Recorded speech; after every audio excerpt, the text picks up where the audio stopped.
Welcome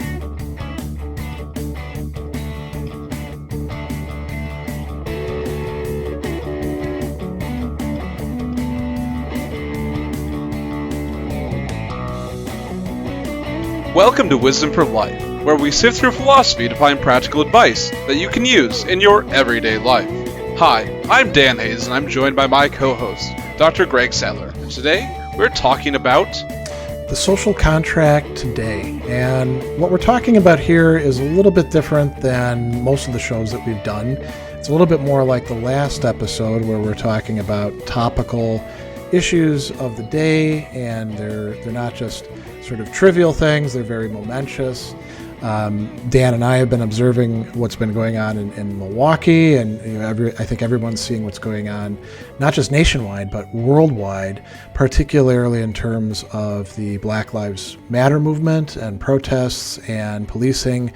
And so one of the things that we touched on last episode and said we might think about a bit more is this notion of the social contract. And so we started kicking this idea around, and we have quite a lot to go into, I think. So I mean, what's your take on this, like right from the start?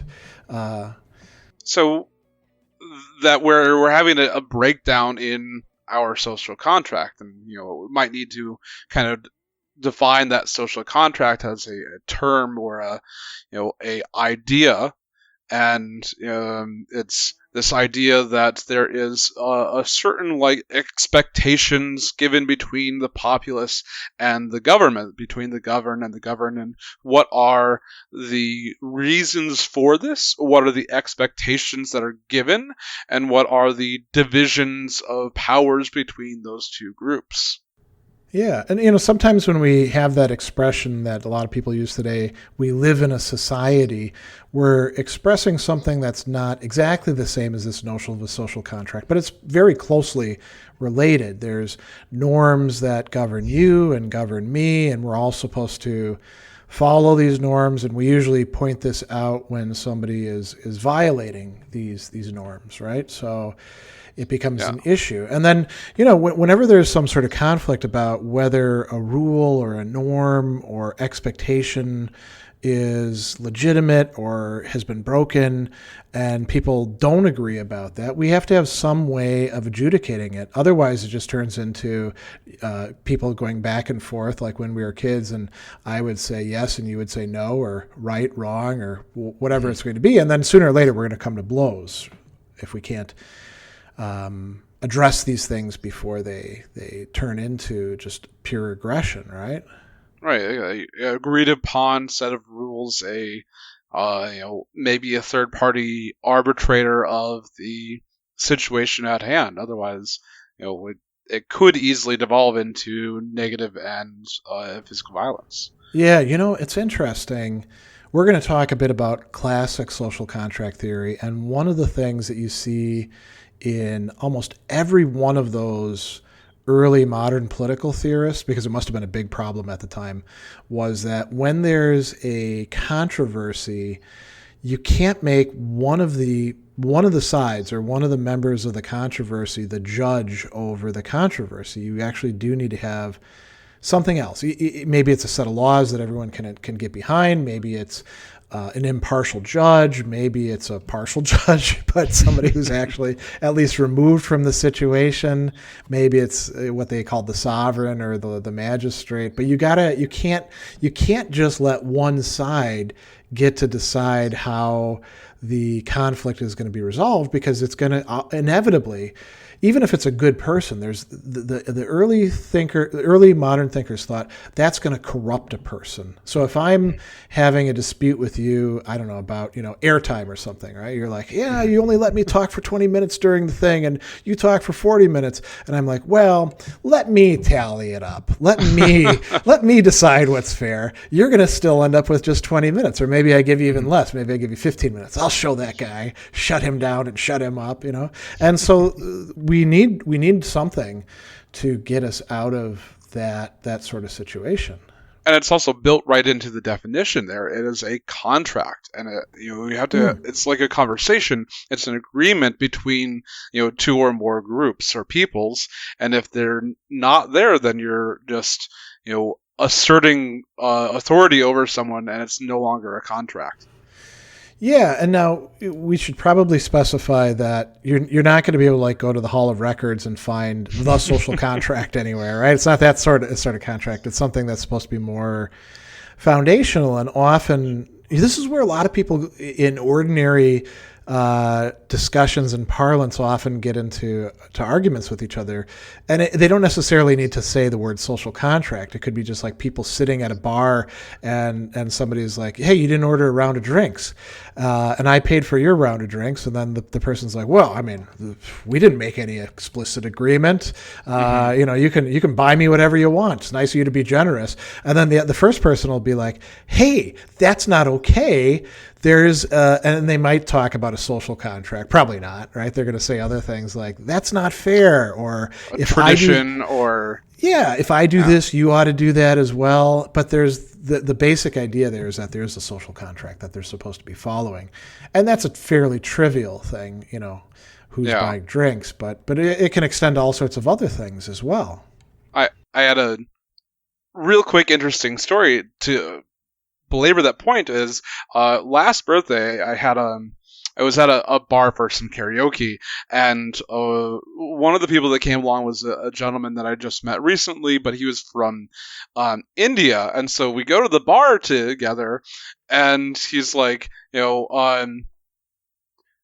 he's expecting me to buy his drinks, and I'm like, it's my birthday, and I think he thought because I had invited him out, that was at least the first drink that I was going to buy for him. It might have been his social expectation, and my expectation was the opposite for that particular situation. Well, there are other cultures where if it's your birthday, you're expected to buy drinks or food for other people as well. Oh, yeah. But I don't know that India is that. I think Germany is one of those places, because I remember a German friend, now maybe she was making up stories or something, and she was like, on our birthdays we try to avoid going out because we have to pay for everybody else. But I mean, and that's actually, it's a great story, because what it illustrates is that the norm itself, the content of it can change from culture to culture, situation to situation, but the basic expectation is the same. There's supposed to be some sort of reciprocity there, or given these sorts of conditions, you're supposed to follow through on what you're supposed to do, right? So, I mean, we have basic sort of social contract involved in all the commerce that we do. If I go into a store and I, now normally I would just run my credit card, but let's say I'm paying cash, I give the person a $20 bill. I probably expect some change back, Right. And now in other places, maybe that's not the expectation, and then the social contract would be, maintained by my saying keep the change, because that's what everybody does. And so there's a normativity involved in the social contract. And what we're talking about today is less about how everything goes great and, swimmingly or smoothly or anything like that. And we're what, more. You're saying there's a breakdown sometimes? No. Well, there's many breakdowns, and many of those breakdowns get kind of, they get remedied or addressed, and not always perfectly. There's always some free riders that we have to deal with. But for the most part, people, they do things that we view as breaking the social contract, and then they get sanctioned in some way. What Jeremy Bentham called the moral or social sanction of, people saying, hey, I don't want to hang out with you. You're a jerk.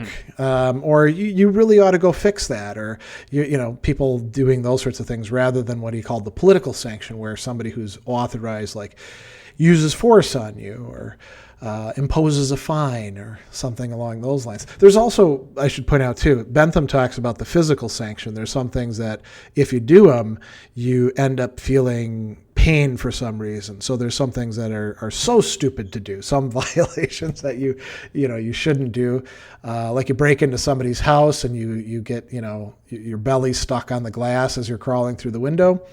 Physical sanction for the wrong act that you did, and maybe next time around you won't do it, But if everyone comes along and says, look at that idiot over there, stuck on the glass, well, that's the moral sanction. And then, once the cops come and take you away and the judge sentences you, political sanction. And for Bentham, these all kind of work together, ideally, although the British law system of his time was really baroque and screwed up. That's part of why he wrote the stuff that he did. But coming back, baroque. Sorry. And you couldn't resist the pun, right? I couldn't.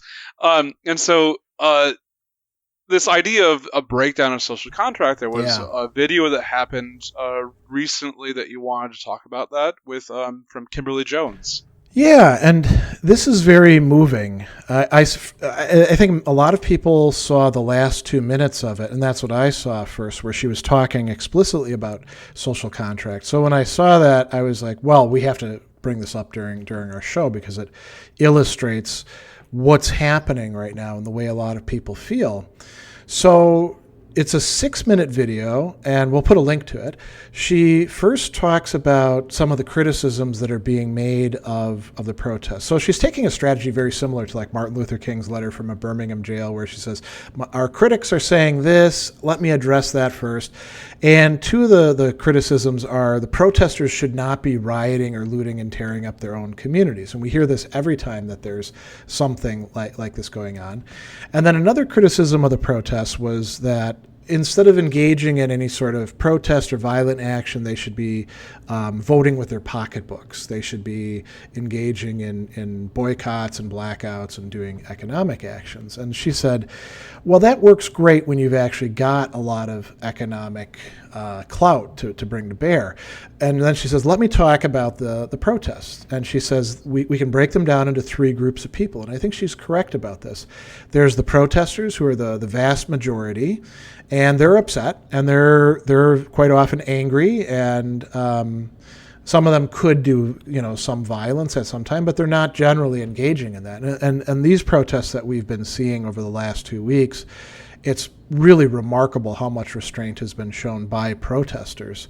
Then we actually have rioters. And she says, some of them are people who are anarchists and are coming in and stirring up stuff because they've got some ideological conviction that force is the way to go.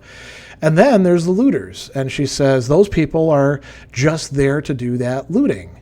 And you're always going to have some of that. And we've seen that happen here in Milwaukee, right? And she says what's really important is not that we focus on the what of the looters, but the why. Why are people doing this? Some of them maybe get a kick out of breaking windows and stealing stuff. But, I think she's right in saying that many of them are doing it because they see a nation of affluence that they're locked out from.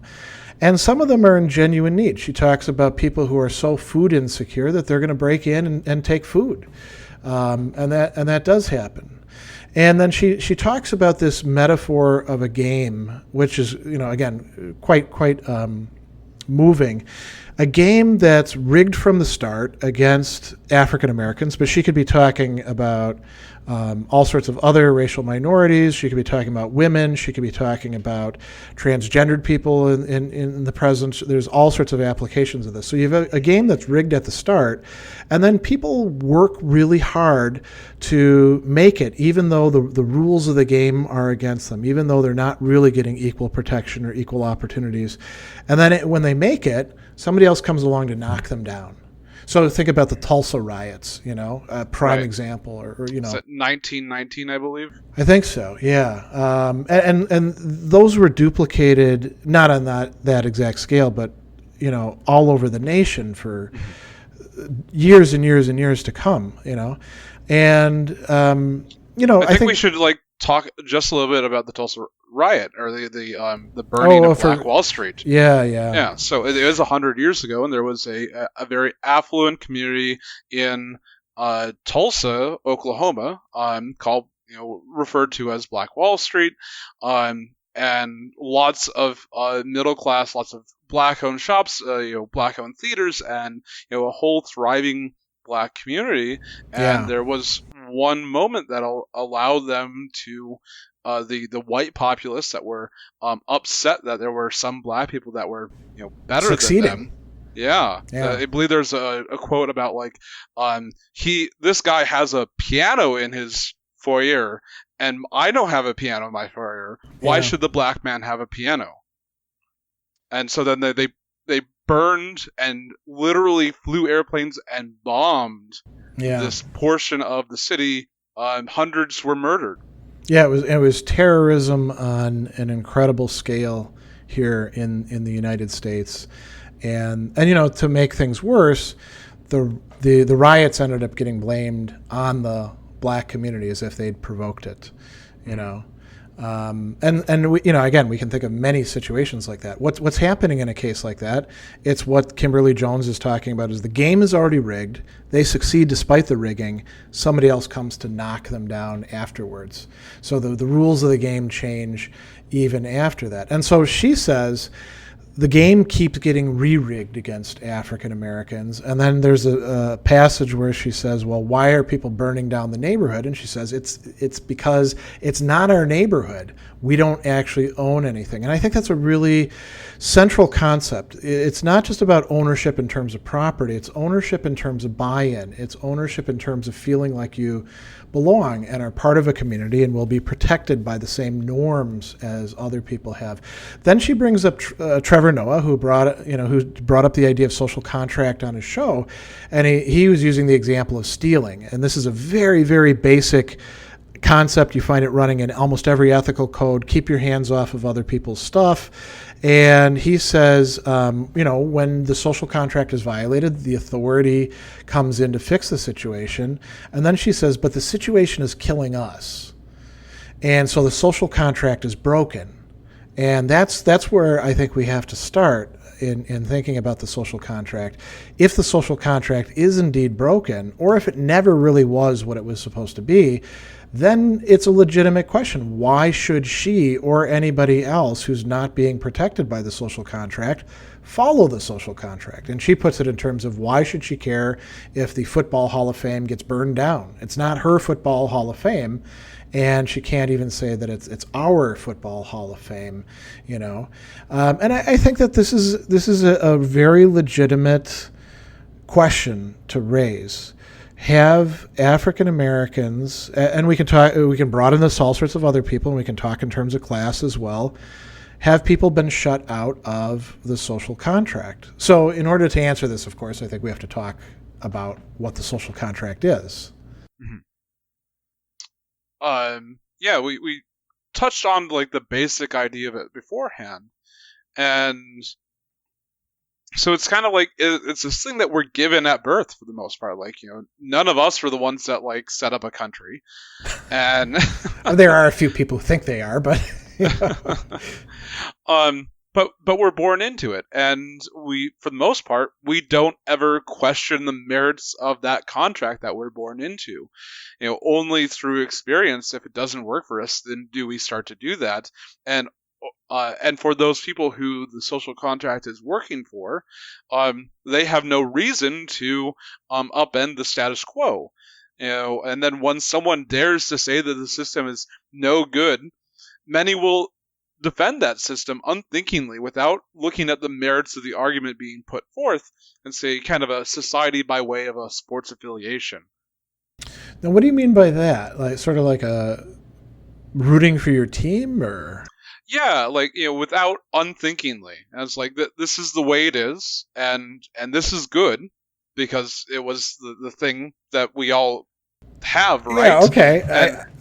I can see that, because if somebody were to say, well, I grew up here in Wisconsin, but for once I actually want to think through my sports team affiliation.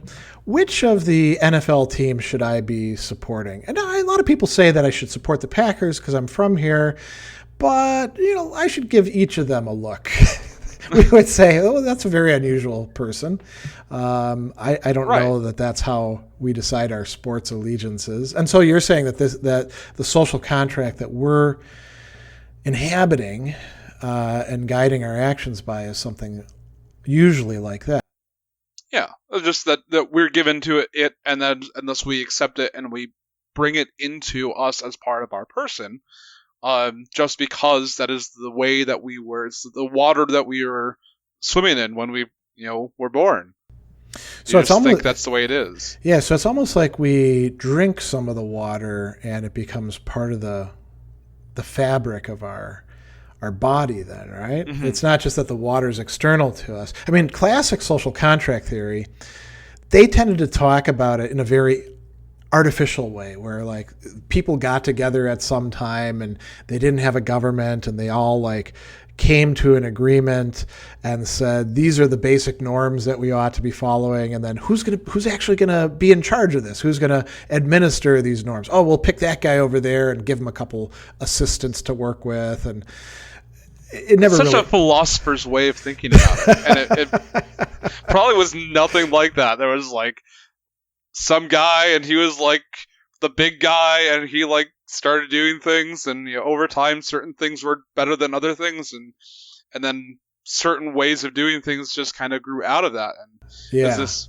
kind of like the philosophers are like, oh well, kind of looking back at what we are given and saying like, well, if someone was to do this from a blank slate, how would they have done that? Yeah. I mean, I don't know that Hobbes and Locke really thought that anybody ever did have one of those sort of get-togethers. Mm-hmm. But they certainly thought that you could do that in the future. And, mm-hmm. we do stuff kind of like that at certain times when we're dealing with creating new institutions or conflicts. If we're doing it in a rational way rather than just letting somebody make the choice because they own everything, or because we're all too lazy to be in on the designing process. That's another thing as well. But I like the idea of internalizing it that you were bringing up. I think that's dead on. I think that a lot of people view the social contract as something that we can call on with other people, precisely because we think that they, like us, have internalized it, and that's part of what goes into being like a good citizen or an upstanding person or a decent human being. Yeah, I think of like, slavery in our country, and for those states that practice it, it was like that's just the way things were, and that it made sense that these people were considered lesser and thus totally deserved to be property, which is a horrid statement. But if you are born into it and everyone says that says this, and it becomes really difficult for you to move against that particular position. And that's interesting because I think there were like a lot of gradations. One of the reasons I think why, when you look at the literature of the time, the worries about being sold further down south was that the further south that you went, the more oppressive the slave regime was, and the less. I mean, people could still say, "Well, this is BS." This is unfair, because there were some people saying that, even in the deepest of the South. But you'd have to really work to find them compared to, the areas that were more on the border, you could say. Mm-hmm. So once you have people that are starting to push against the status quo, this is a time to reflect, and it's a wake up call to say like, oh, you might need to reassess the preconceptions that you were given, and maybe this thing isn't working. And if you just dismiss it outright, then I don't think you're being like honest about the position that you're taking. You're just taking that, I guess, on faith. Okay, yeah, that makes sense. So, what do you think we can take from classic social contract theory that helps to make sense out of the condition that we're in now in late modernity here in the United States, here in Milwaukee, seeing some people definitely being treated for generations in ways that were unfair, and then on top of that, often being penalized for even pointing out the unfairness of it. Do you think there's anything to these like Hobbes and Locke and Rousseau and these? Yeah, and there's it depends on, I guess, of these three that we're talking about, Hobbes, Locke, and Rousseau. It all stems, at least to a certain extent, from this idea of a state of nature, the state of nature. This idea of what we were like as human beings before any sort of like government or organization between the people, and the reason that is very important is because depending on your idea of the state of nature, it be it like warlike and barbarous, or like potentially more idyllic or maybe moral, that it will definitely change the way in which you respond to what needs the social contract have. And in direct regards to the question at hand, specifically, like Locke and Rousseau do advocate for, there should be some way to overthrow this social contract if it is not actually beneficial to the people itself.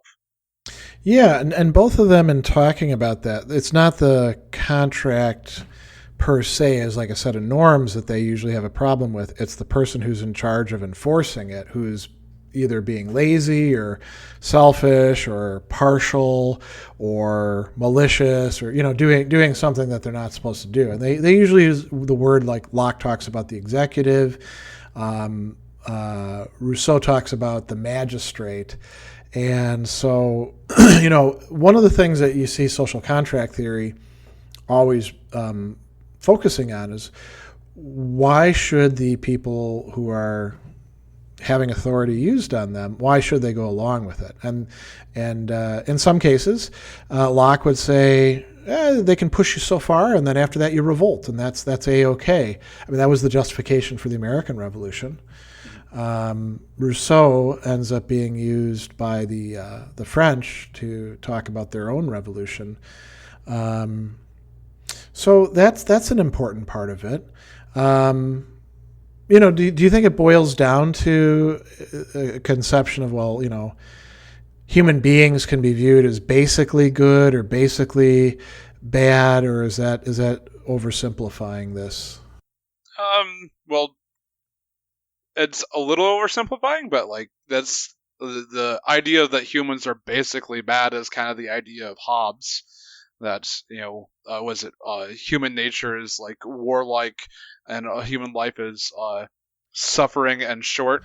Well, he says that outside of the bounds of society, human life is nasty, brutish, and short. And the idea is, well, that's why you need a very powerful authority.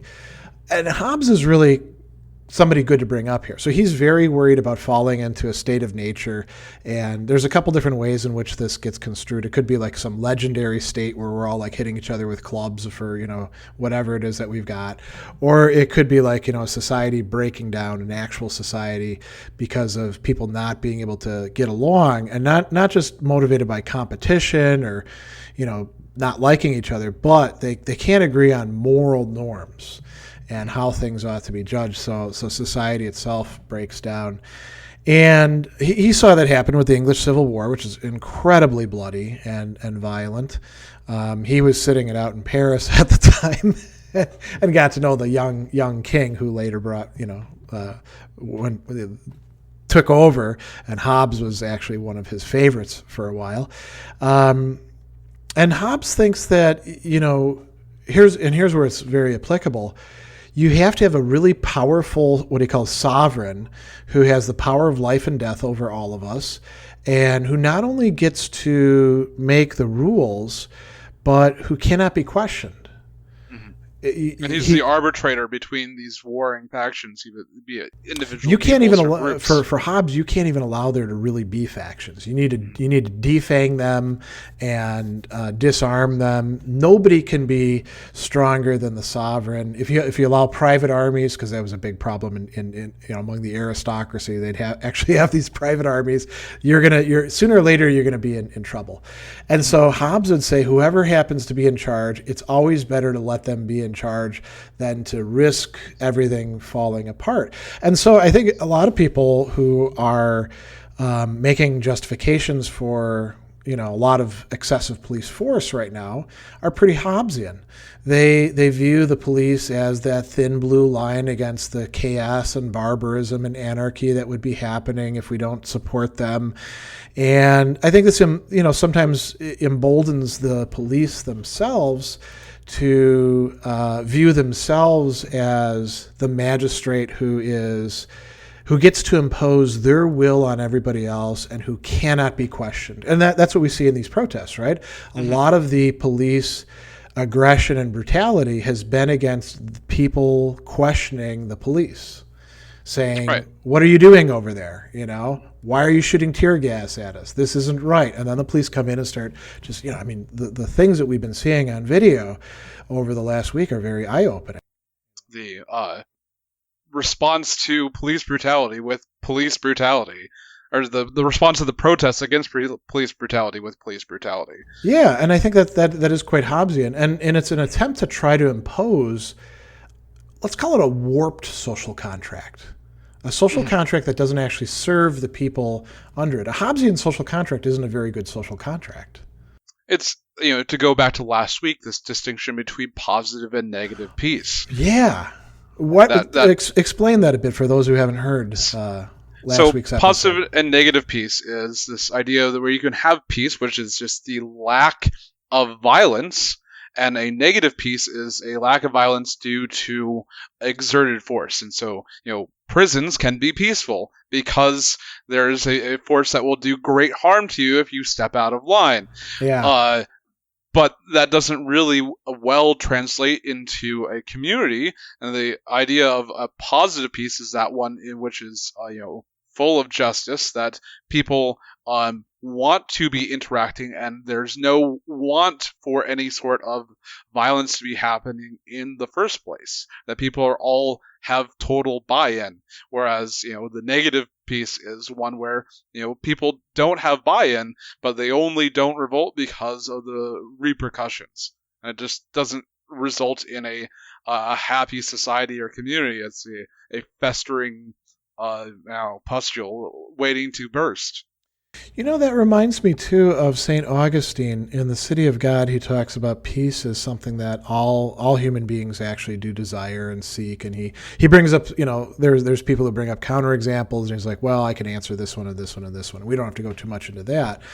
But he points out that even those who go to war really do want peace, but they want peace on their terms. Those who want to dominate other people, they want peace. They just want a peace where they're on top and the other people shut up and do what they say. And so I think that's part of the idea that's informing that notion of negative peace. What else do we need to bring up about these? Would you go a little bit into the state of nature for Locke and Rousseau, away from our Hobbesian idea that we were kind of dealing with at the moment? Yeah, so for Locke, he says the state of nature is not a war of all against all. It's just rather unpredictable. And he pictured wrongly the condition of the Native Americans here before the coming of Europeans as being that sort of state. And he thought that the biggest problem with the state of nature is that just without any sort of authority, we're inevitably going to wind up, when we do come into conflict, not being able to resolve it fairly because we don't have any impartial judge. And he also is much more pro-human. Well, yeah, and pro-human humane. Morality, and also, he thinks that we shouldn't just put up with anything from the executive. The Hobbesian sovereign is a bad ruler from a Lockean perspective. If they're going to take away our rights, and again, this is part of the justification of the American Revolution. If they're going to take away our rights, then we should revolt against them. And Locke is often used by conservatives, but I think he could have quite a radical interpretation as well. And then Rousseau, who has been used a lot by radicals, Rousseau's kind of a weird one. He's sort of all over the map. He has a piece called The Social Contract, but he has all these other discourses as well. And he thinks that we as human beings, and I think he's entirely right about this. We develop from a state where we don't have not just government, but even any institutions at all, like language and technology. And then we develop this sort of stuff, and we move out of what he calls pure savagery into barbarism, where we do have some sort of norms, but they're not codified in the way that they are in a civilized society. And he thinks people are happier under barbarism. I don't know that that's really the case, but he makes a case for it. And then he says with civilization, we can develop much more complex societies, but they're also way more unequal. As a matter of fact, one of the discourses is called the Discourse on the Origin of Inequality Among Men. And in it, he points out that once we actually have like a social contract in place, and we appoint the people who are going to be in charge, that doesn't mean that everything goes along swimmingly after that. As a matter of fact, there are these differentials of, say, wealth. Some people are very, very wealthy, and wealth is not just something that sits still. You can use it to do other things, and very often the wealthy. It wasn't just Rousseau talking about this. Machiavelli talks about this too. The rich oppress the poor. It's almost like a commonplace throughout social theory from the ancient time all the way to the modern times. And then we have, power, authority, and then we have social prestige or social status. And Rousseau notes that if you got one of these, you can probably get the others. So if you have political authority, you can use your position to make yourself very wealthy. This is what we see our political class doing today. It's why people who become presidents or senators or Congress people, for the most part, they may have been able to relate to us when they first were getting into office. After a while, they can't really relate to the rest of us at all. They're so insulated. Really quick, could you define Rousseau's idea of barbarism here? It's a state before we actually have a sort of functional government in place. And what we're relying on is, we could call them de facto authorities who, like think about tribes before you have a fixed government. And people, like tribal elders, or maybe. But also people sort of, they have their culture and they follow the norms, but they take the norms into their own hands. So they punish people when they're going to. And you could have somebody who's a king or something, but they're not a king in the same sense, with having like the whole bureaucratic administration beneath them.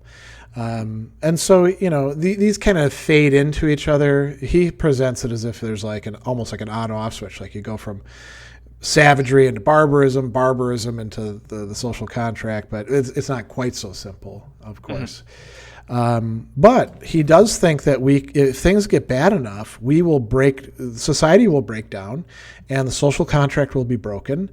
And the trouble is as civilized people, we're going to be worse off than a bunch of savages. We would have been better off becoming savages, because now we're kind of spoiled, and we'll put together a new social contract, and we'll just have this cyclical thing where it works for a little while, and then the rich and the powerful take more than their fair share, and they use the social institutions, like say the police, to reinforce their rule against others, and then we have another revolt, and that's the way he sees things going on and on. The French Revolution was, in some respect, an attempt to say, no, you're wrong, Rousseau. We can actually have a just society.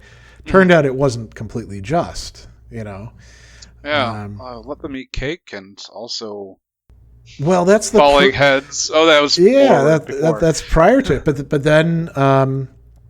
We're a little bit off topic here, but the French Revolution was a bourgeois revolution. It was for the people who owned and could use their property. It was not a revolution that was to the benefit of all human beings, even though they had these universal ideas. And as Mary Wollstonecraft pointed out in her Vindication of the Rights of Women, it was also not particularly good for women either. So the first iteration was definitely a proponent or a test case for Rousseau. Yeah, I suppose you could say so. They thought they were getting out of the Rousseauian predicament, and they didn't actually do so. But I mean, and this is a good place, I think, to bring in something that we were going to talk about a little bit later.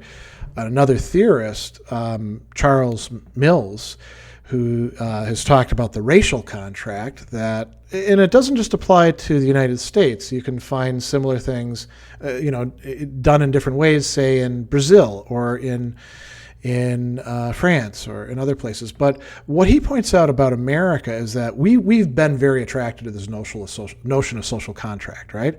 Mm-hmm. But our social contract from the very beginning was not a full social contract.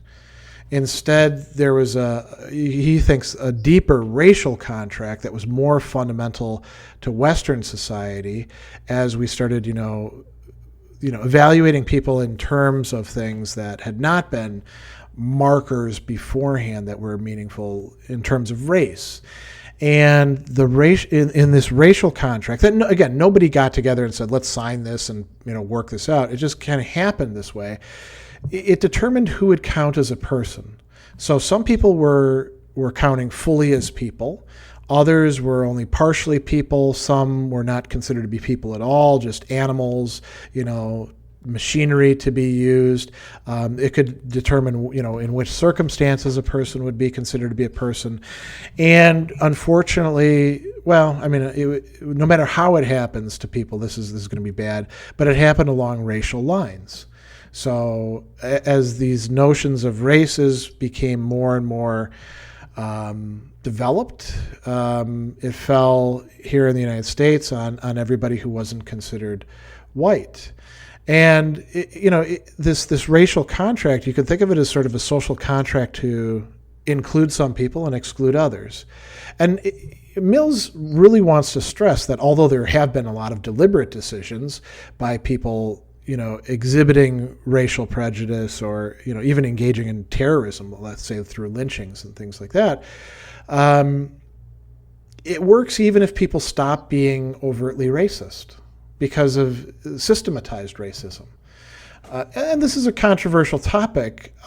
I'll say it's a controversial topic in the sense that some people think that there isn't systemic racism, that there aren't worse outcomes in terms of health or education or all sorts of other measures for, say, African Americans here, think about Milwaukee, as there are for the white population in general. It's controversial not because it's inherently controversial, but it's controversial because some people just don't want to see that it is the case. And so the what ends up happening with social contract theory is that it ends up hiding the true reality of things, which Mills talks about as being a political reality, but we could talk about it also being social and economic in terms of health. Like when I have students who come to my classes and then, will at some point or another outside of class say, I'm not feeling all that comfortable. And I said, well, why? And it has to do with some of the stuff that's being discussed in class and who's getting to talk and who's not getting to talk. And I try to make my classes as inclusive as possible.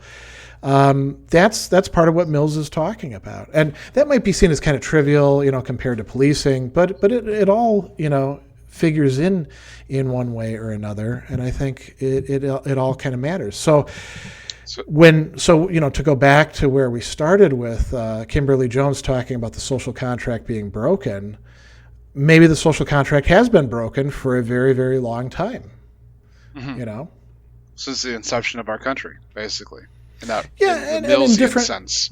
And in different ways. Sometimes it intensifies. Bringing up the riots and the destruction of Black Wall Street, that would be one particular time where it was like shoved in people's faces, this contract is not your contract, mm-hmm. and we'll use terror and violence to make sure that that's understood.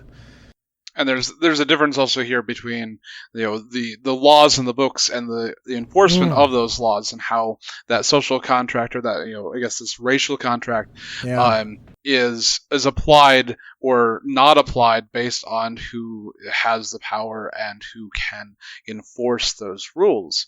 But going back to like trying to finish up some of the main ideas in the social contract is like, why do we need governments, and what are the power splits between the individuals and governments? And so, like Hobbes, we have here this idea that we're giving up our natural rights in exchange for protection, to save us from this what's called the state of nature. Locke is doing some of the same things, but also for adding predictability. But we have the right to change our government if it's no longer to our suiting anymore. Whereas Hobbes is like, no, you got it. You're stuck with it. Yeah. It doesn't matter. It's better than the state of nature. Anything is better than the state of nature. You can have a despot. If we want to think about like policing, let's pause on that for just a second and think about it like Hobbes versus Locke, right? Do we have to have the police departments that we have? Do we have to have the officers that we have? Are we just sort of stuck with them? Mm-hmm. I think that's kind of a Hobbesian point of view. You need them because otherwise everything's going to break down. Whereas Locke would say, you can not just get rid of the bad apples, but also get rid of the apples that are halfway spoiled, and maybe start changing the barrels so that the bad apples actually fall out. And if an entire barrel is contaminated, get rid of it and hire some new ones. So like what is it? Within this last decade, they found that the police force in Puerto Rico, like the entire police of Puerto Rico, were corrupt to the bone, and they got rid of everyone. Wow. And started from the ground up. Or another example of this is Camden, New Jersey. They also had a thing, and so they broke the contract with everyone in the police department, and they had everyone reapply. And so basically that allowed them to start from the beginning, and hopefully they had some good first principles in order to actually result in a better interaction with this police. But then there's also the whole movement of just like abolish the police. And so like we've loaded up so much onto the police that might be much more suited to someone without a gun, that maybe we don't need as many police in the first place. So that actually leads into something that I wanted to talk about. Maybe that can be understood as part of like reworking the social contract. Right.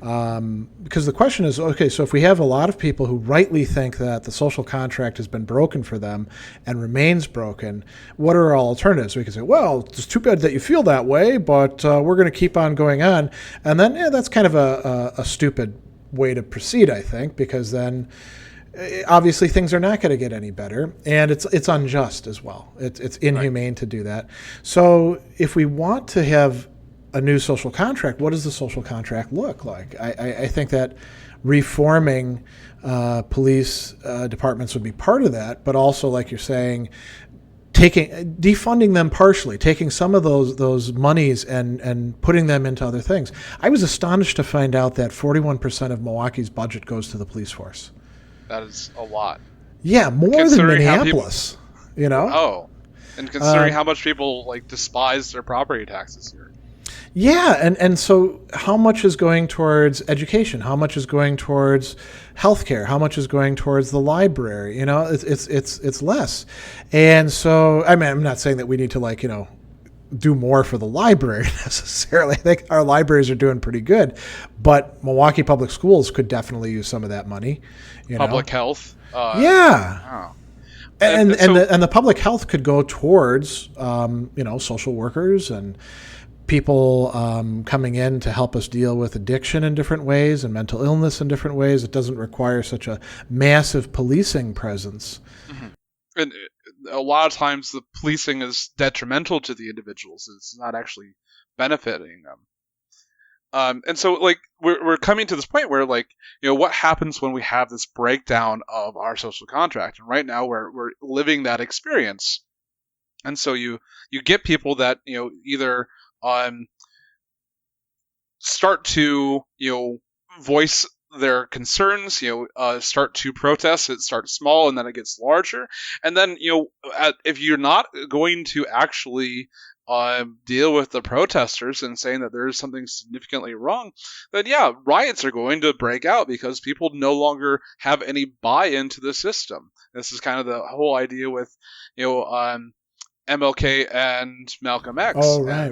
Yeah, the Black Power movement, yeah. Yeah, and so either you have a group that still wants to be part of the American society, or one that says, we could take it or leave it. We don't care anymore. And if, violence is a acceptable way to go about that.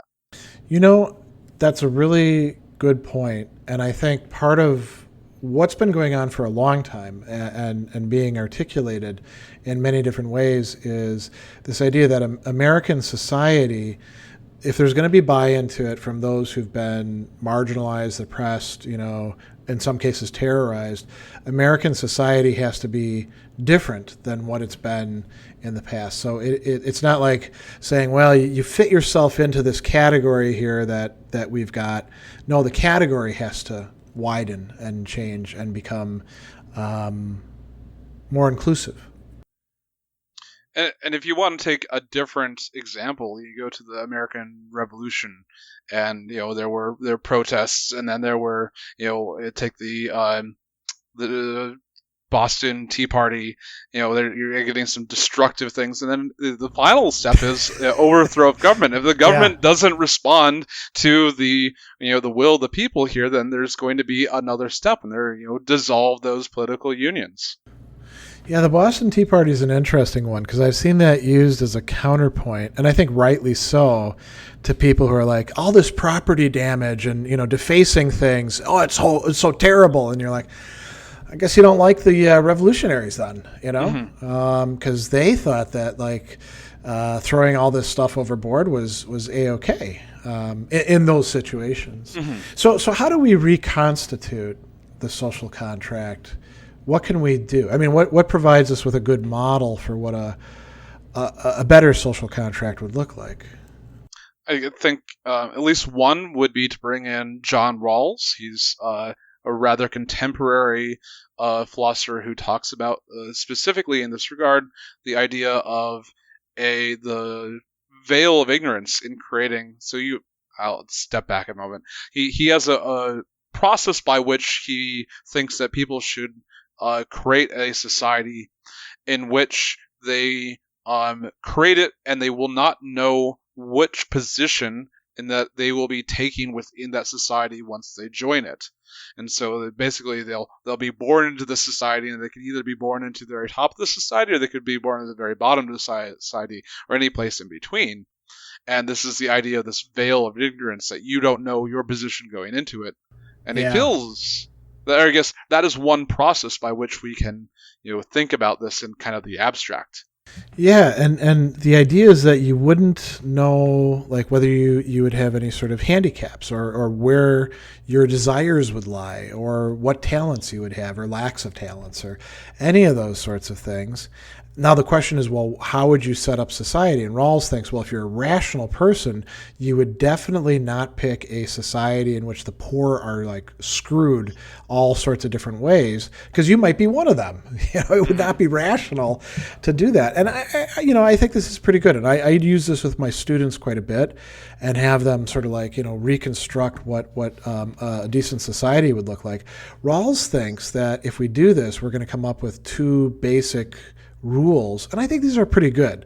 I don't know that I buy his argument entirely, but one of them is that we would have equality of opportunity, equality of access to all the basic goods.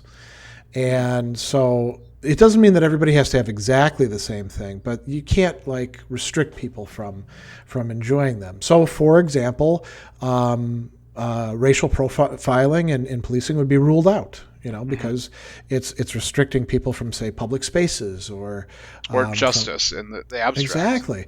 And then the other thing that he says is that you can have differences, but the differences, like a doctor can be paid more, but it's got to work out positively for the most vulnerable, for the person who's worst off. And we don't do that in our society. Too often we're like, well, it works out great for the doctor, and it works out great for the people who can afford him, but these people over here, too bad for them. And that's leaving them out of the social contract. And this is the idea of a maxi-min, or a maximum minimum. So any amount of inequality must also raise the floor by which the lowest in society will enjoy the benefits of that society. And it also expresses another principle that Rawls doesn't talk about, but so many traditions have, which is solidarity with those who are vulnerable, not making things harder for them. And this is, I think, where some of the legitimacy of the protests that are happening goes on. What we're seeing by people who were not, previously committing themselves to saying Black Lives Matter is a recognition that for too long, they haven't, and that has to change, and that a social contract that we would have that's going to take us further and not just lead to interminable conflict is going to have to include that. So we would like to end our shows with the idea of a practice, and so for this week we've got a practice. Making your own social contract. So maybe you want to try to use this Rawlsian idea of what would make that a better society for yourself. Try to think about what is a sit and think, if you were able to start from a blank slate, what is the society that you would like? Would everyone else like it? Could you make a contract that everyone could agree to? That's a great thought exercise. That's also something you could do with other people too. I mean, I mentioned that we do this in the classroom when I'm teaching John Rawls, but there's nothing that would prevent people from sitting down and saying, hey, let's, we're not going to do Plato's Republic utopian society. We're actually going to pretend that we don't have any idea what we're going to be like. Let's enter into the veil of ignorance and then think about what would be fair. And we could actually do this. You could start out by saying, let's do this for Milwaukee. Let's do this for what, our public schools would look like, where our hospitals and clinics would go, where we would put more police presence, where we would have less of it. I think this would be a great exercise for people to do. You had another thing in mind, though, as well. Oh, yeah. So, Thomas Jefferson, one of the founding parents of this country, has this idea that, the Constitution should be rewritten every 19 years. And this, should we be held fast to laws and ideas that were in vogue and thought through 250 years ago? Are these laws, these ideas evergreen, or are there significant ways that we would differ from those people back then? And he thought that that probably wouldn't hold, and so he thought that these basic norms of our society should be have to be re-agreed upon. This is kind of removing that idea of the social contract from something that you're just given to something that you're actively a participant in. That's actually a great insight that, when we look at the social contract as something that's, it's just inherent and we got to stick with it, we don't see that we have agency, and that because we have agency, we also have responsibility to try to make it a more equitable and inclusive contract. So now, why every 19 years? I don't know the answer to that. Do you? No, I don't. It seems kind of arbitrary. But maybe that was part of the idea, make it arbitrary. Yeah, and so another resource to maybe look at this is there's a social psychologist by the name of Nicholas Christakis, who's wrote a book called Blueprint, and it's all about his research with looking at all sorts of different societies, especially lots of plant societies, kibbutzes, and communes, as well as every single time a ship has crashed in an island and the societies that they've set up in those. And he's created a thing called the social suite, in which he says are the basic things that all societies must have in them in order to have a functioning and continuing organization. So we'll put a link to that. Do you want to lead us out on some final thought then? Yeah, so from the President John F. Kennedy, those who make peaceful revolution impossible will make violent revolution inevitable.